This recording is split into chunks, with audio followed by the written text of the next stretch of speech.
Welcome back to another video. Today we're going to be talking about Dragon Ball Super Volume 9 from Manga Entertainment, and the link is going to be in the description down below for where you can get this. Now we carry on with the Tournament of Power, and dear God, is there so much stuff happening in this tournament that it's very hard to kind of keep a track of everything that's going on. But I'm going to be focusing on my kind of favorite parts from it. If you like this sort of content though, hit the like button, hit the subscribe button, as well as that cheeky notification bell to be notified when more videos drop. And with that, let's just jump straight into it. Normally in anime, there is points where you can sit and have a breather. You have a lot of action, and then there's a point where it kind of all stops and you're like, oh. But with this, it just seems to be one massive fighting fest, and that's about it. So you see Master Roshi fighting, and it feels like it goes back to its old ways straight away, and you kind of think, why is the whole thing with Poir there? Like, it seems like when this girl's like, look at this, look at that, he's like, yeah, and he goes for it. I generally hated this. This didn't need to be in. You know, it seemed like when he said, oh, by the way, I'm absolutely cured of this, it wasn't. And it just showed me that either they wanted a bit of fan service in this just to kind of show off, and Master Roshi going back. He does come back to his senses though, but I think the whole thing was just kind of, When he does his massive big Kamehameha, the way that he shouts out is like, this is the best one ever. And I'm like, holy crap, that is a powerful thing. You also see his evil containment wave. That was really cool seeing, but he overdoes it. It feels like this was his go-to move to kind of stop people, but I generally kind of liked it. It's a really cool, easy way to get him out, but I generally kind of thought, why would you keep using this all the time? So yeah, it just kind of felt like it was not a waste, but it was more of a, time. I would have liked to see more punches from him, more fighting rather than blasts and even containment waves. One thing I did like is when Master Roshi finishes his biggest Kamehameha, he almost dies, and Krillin, like, wanting to break the rules to go to him, but then knowing he can't, and then all of a sudden seeing like Goku just rush over, even when he was in the middle of his fight, just powering up and then going straight over to him.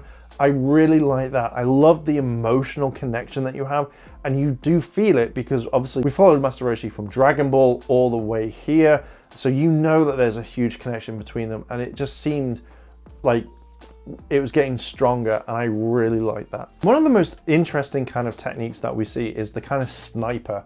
So when we see this bad guy actually looking at the heat signatures for like Gohan and Piccolo, and then actually using the energy to take people out. You see it where he goes against that little doctor guy, and that I thought was like, oh, I like that sort of technique.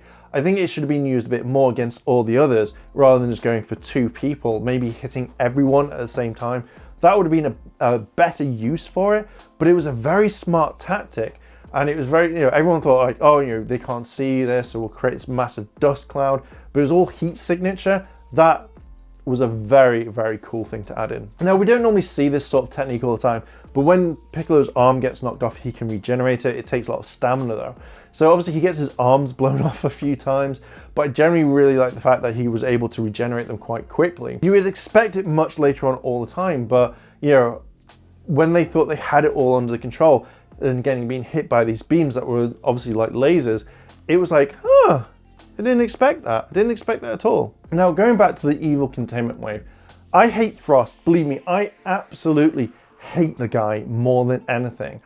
So he saw the technique that Master Roshi did, but then was able to kind of grab it and like reflect it and do whatever.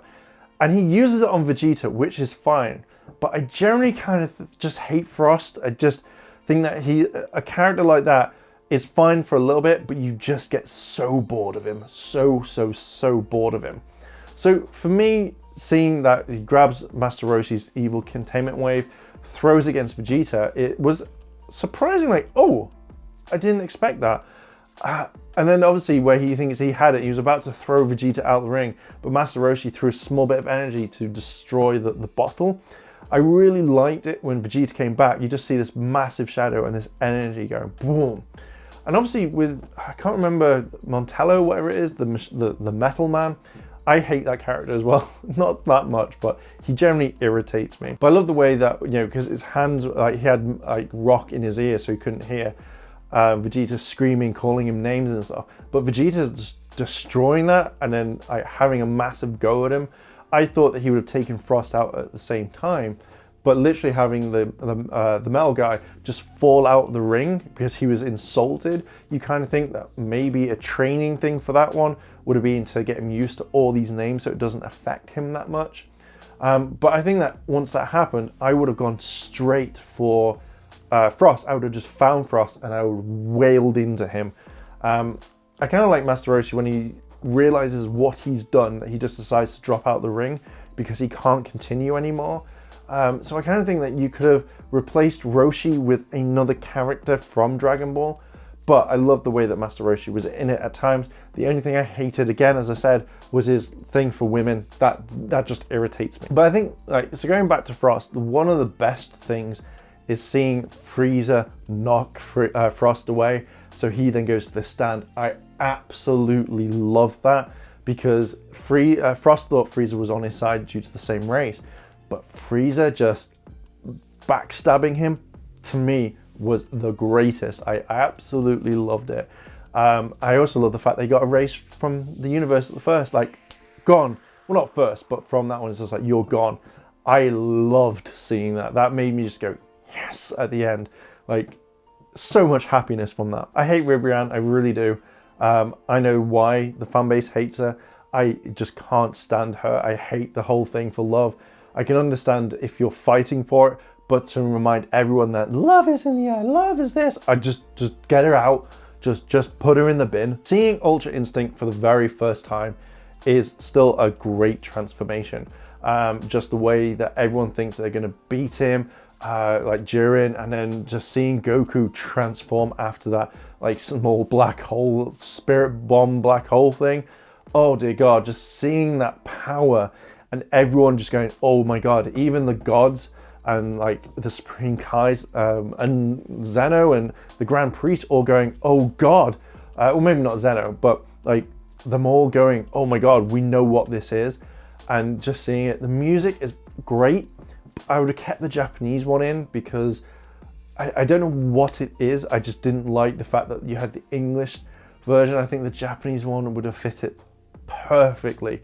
But just seeing like Goku transform, just, oh, it is that rawness that you think, yes, I love this. I think Whis' expression in this is just the best. The way that he is super excited, that he is just like, yes, I've been pushing him to do this.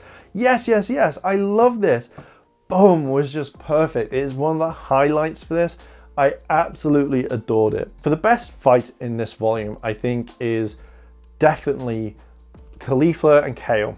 And then obviously when they fused to make Calfia, I absolutely think that is the best fight in this. This is, to me, I had everything that I wanted. You know, it had the cockiness, it had like the super power up for the girls, and they were able to do it.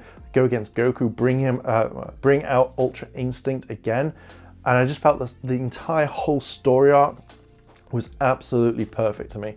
I enjoyed it. I think that I wanted to see a lot more, and I would love to see an entire arc. I think also one thing when seeing this fight, I generally did think, oh, this could have been the main bad guy for the series, for the amount of sheer power that she was putting out, for her building more energy and reaching new limits. I think one thing I absolutely loved was when Goku's charging the Kamehameha, he's dodging all these moves, and then suddenly just uses it to grind up Calfia's beam of energy, and just releasing that massive beam. Oh dear God, it was one of the best fights. I love the fact that everybody kind of like stopped just to watch this massive big fight. So yeah, that entire fight to me was one of the best, if not the best fight in all of Dragon Ball and Dragon Ball Z as well. And yeah, and Super from up to this part. For me, I absolutely adored it. Kind of my final thoughts. There's not really a lot to say in this. I absolutely loved the fight with Calfia and Goku. I felt like this is more rounded with fighting as well. There wasn't really much to complain about. I hate Rebranne with a passion. I really hope she doesn't come back. But it was that sort of kind of passion that I hated in this, that, you know, for that one character that made me want to see her get knocked out, get beaten. I love the fact that you know, characters are using different abilities all the time. It's not just the same thing where you get a bit of a fight and we switch over to Vegeta, a little bit more of a fight and we switch over to Goku, and it's all more mainly focused on Goku. That Ultra Instinct where he really doesn't know his power and he's just kind of figuring it out for the first time, and then just seeing Jiren kind of like crap his pants, but seeing like there was trouble, that he was like, oh god, I've got to deal with this. I just think that all of this is what all Dragon Ball fans wanted. We all wanted this like saga to happen, and just a pure fighting one. I absolutely loved it. The animation was great. I didn't see any problems with it. I really liked what it could, like what they did with it. You can definitely see that it gets more and more. The only thing that I would say that is, as I've mentioned in previous ones, is when everyone, like if Zeno sees something cool, that's it. The Patora earrings, you know, create it, then everyone wanted to throw it in and try it. You know, that generally annoyed me. But the drawback I'm liking is the fact that it was counted as 2 people rather than 1. So when Kale and Kefla got knocked out, it was 2 people. So I love the kind of, like, it was fine for that one. But yeah, I just absolutely loved it. It is a great volume. I highly recommend it. Link is going to be in the description where you can get this. So yeah, so the question is, what do you think about this? Did you like this saga? Do you like Kefla? Do you hate her? I know there was so much hate about it that I saw ages ago. So let me know what your thoughts were on this one. Let me know down below in the comments. And if you like this sort of video, hit the like button, hit the subscribe button, as well as that cheeky notification bell to be notified when more videos drop. I'm going to leave it there. Thank you very much for watching, and I'll see you in the next video.